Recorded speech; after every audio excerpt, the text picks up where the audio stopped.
Balake. Where is Balake at? My name's Blake. Blake? What? Do you want to go to war, Balake? I'm for real. Aaron. Hey, Aaron is here. Welcome back, everybody, for more SPTV, where every day is a great day not to be in a cult. I am in a huge rush today, but wanted to come on and share something with you that I filed yesterday officially with the Clearwater Police Department, which was my formal written complaint against Lieutenant Steve Baginski for what I am saying was inappropriate, unprofessional, and harassing behavior of ex-Scientologists engaged in lawful protest activity against the Scientology human trafficking cult in downtown Clearwater. I want to read this to you to make it very, very clear what it is I am accusing Baginski of. And I feel like the downtown Clearwater protests I feel like they're rapidly approaching a boiling point. I feel like these protests are driving David Miscavige and Scientology so crazy that they are working behind the scenes to figure out how to use legal means like, legal action, using police action, to try and put a stop to the protests. So I think it is very important that we as protesters document biased, unprofessional, and harassing behavior from the Clearwater Police. I do not say this because I think the Clearwater Police are by and large biased towards Scientology. I actually feel the opposite. I feel most of the Clearwater police officers, including management of the police department, understand what Scientology is, understand the destructive role and influence they have in the Clearwater community. And I think there's an awareness of that within the police department. There is this very weird conflict of interest that exists because the Scientology cult is one of the organizations in Clearwater authorized to hire Clearwater police officers to do off-duty work. Now, technically, it's not off-duty. It's called extra duty. They are on duty, on assignment, being paid by Scientology, working for Scientology. Now you go, how's that possible? Well, there's a bit of a loophole. Technically, the Clearwater Police is paying the police officers and they submit an invoice for the cost of the assignment to Scientology. Scientology then reimburses the police force for the cost of the work. Scientology is one of many, many organizations that hire police officers in this way. It's very strange. It becomes a bit of a weird conflict of interest when the police officers dealing with the protesters are the ones being paid to do extra duty work by Scientology. That's very, very weird. So when the police officers come out and engage with us, we are not engaging with a neutral, unbiased law enforcement officer who's just as interested in protecting our rights as they are in protecting Scientology's rights. We're dealing with someone who's on Scientology's payroll. As far as I'm concerned, that is entirely unacceptable. And the Clearwater Police should really reconsider this arrangement. It is unbelievable to me, the level of conflict of interest that is posed by this arrangement. Okay. We have actually never really had much of a problem with any of the officers who've been working for Scientology. What happened on July 4th is all of a sudden, this Lieutenant Steve Baginski, who we've never had anything to do with, shows up, and he's a lunatic. Okay, so I'm just going to read for you guys the text of my official complaint. Okay, so last Thursday, I went downtown to the station and I met with two very polite, professional internal affairs detectives who took my statement and then said, okay, could you please put that in writing for us so that the report isn't just our interpretation of everything you said? Why did police officers do this?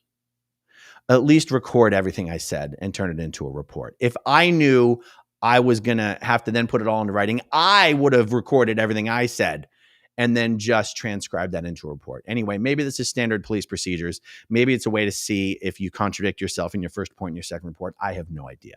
But they were very friendly, very polite, very professional, very cooperative.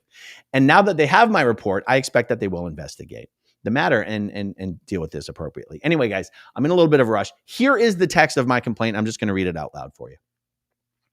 Hello, Officer Wilson. We spoke at the station last Thursday. I wrote this last night, by the way.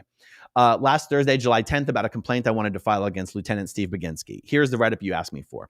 I am writing to formally lodge a complaint regarding the conduct of Lieutenant Steve Baginski during an interaction that occurred on July 4th while I was engaged in constitutionally protected protest activity.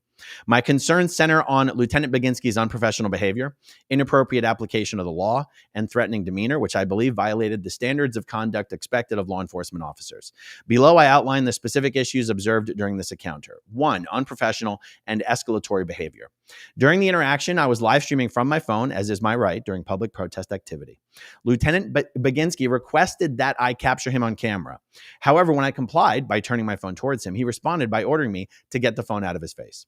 This contradictory and confrontational response was unprofessional, displaying a hostile tone and a failure to de-escalate, which is contrary to the expected conduct of a law enforcement officer engaging with the public. 2, inappropriate use of Florida's HALO law.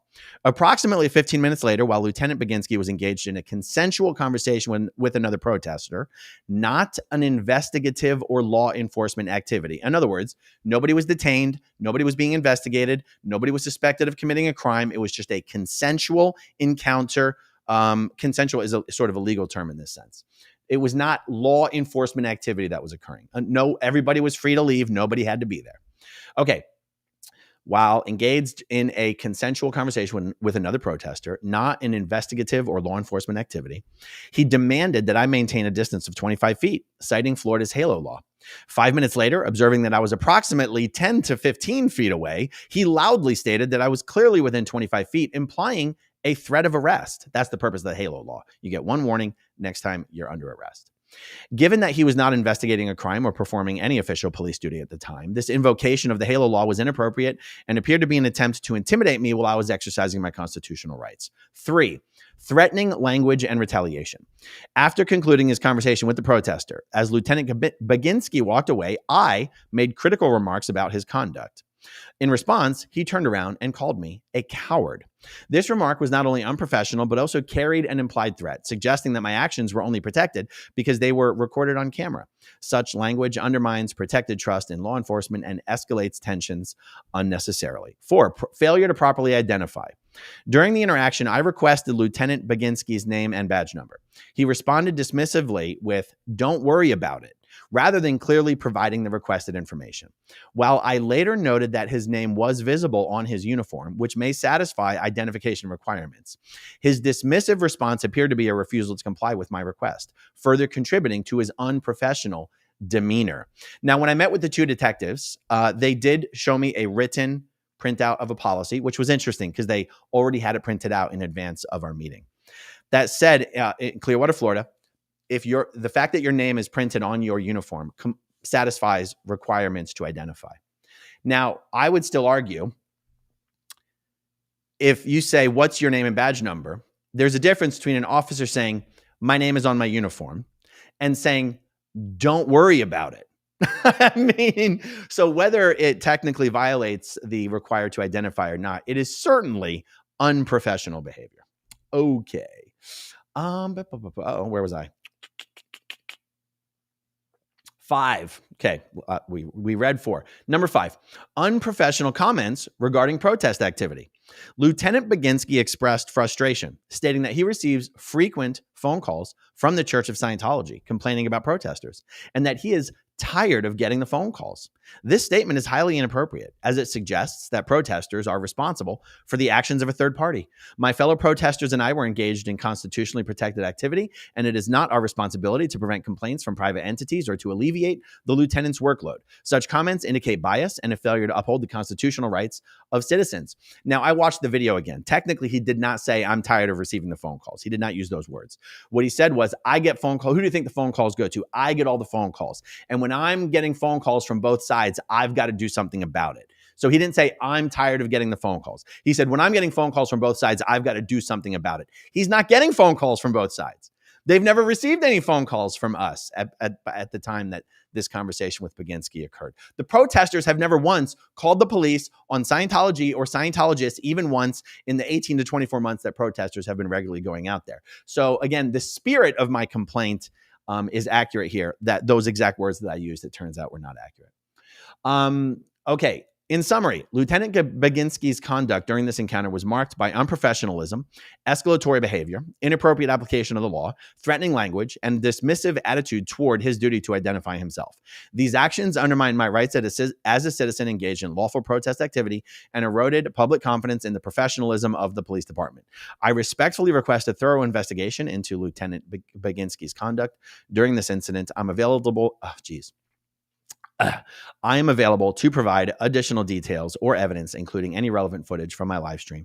To assist in your review, please contact me at phone number or email address if you wish to discuss this matter further. Thank you for your attention to this complaint. I trust that the Clearwater Police Department will address this matter promptly and fairly to ensure that officers uphold the highest standards of professionalism and respect for constitutional rights.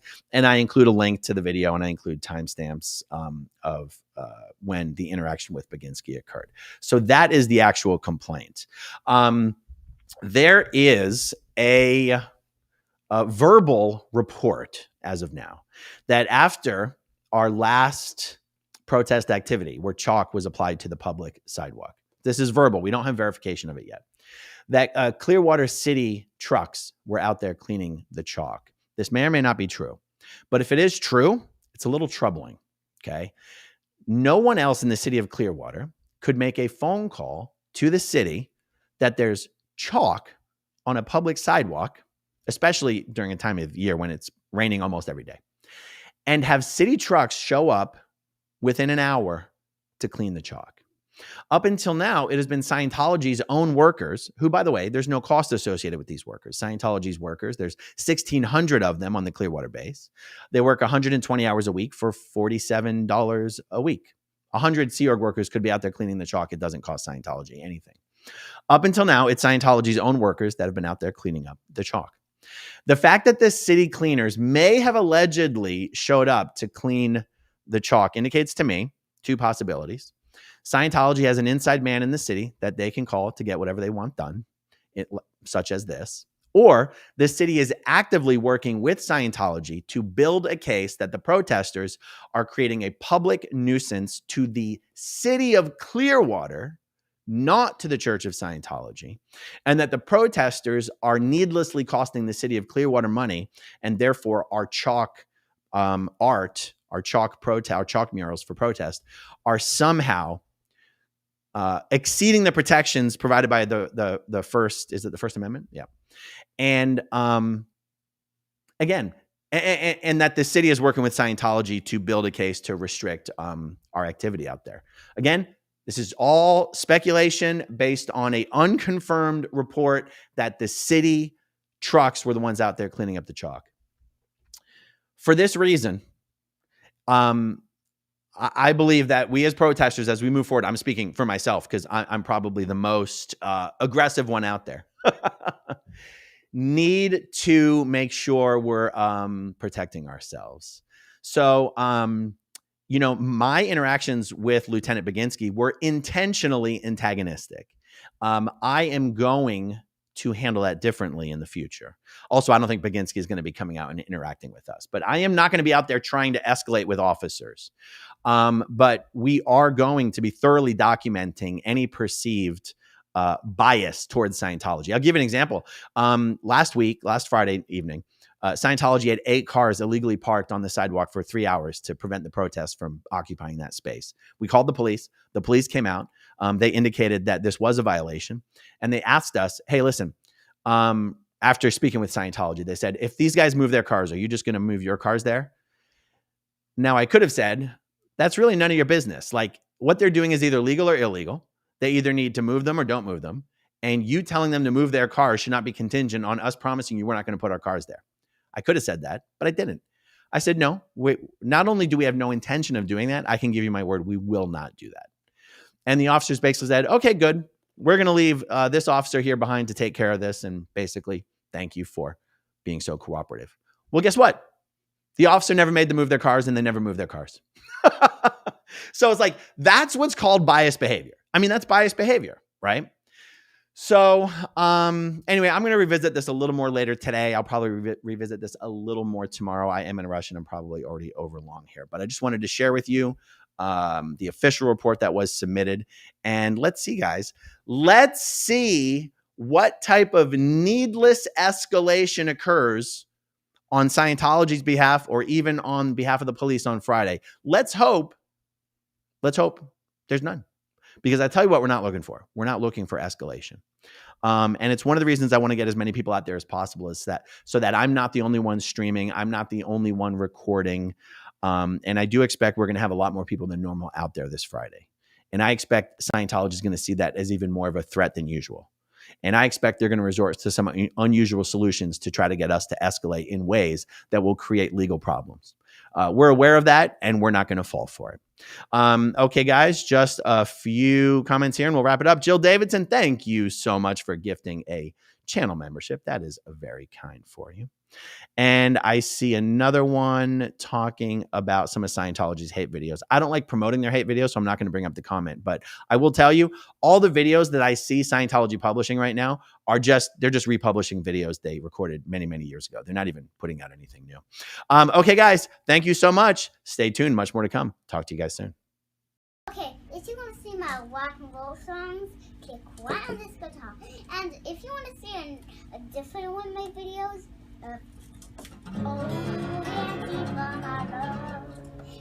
then you could click right inside here. If you have subscribed or not, subscribe right here. Bye.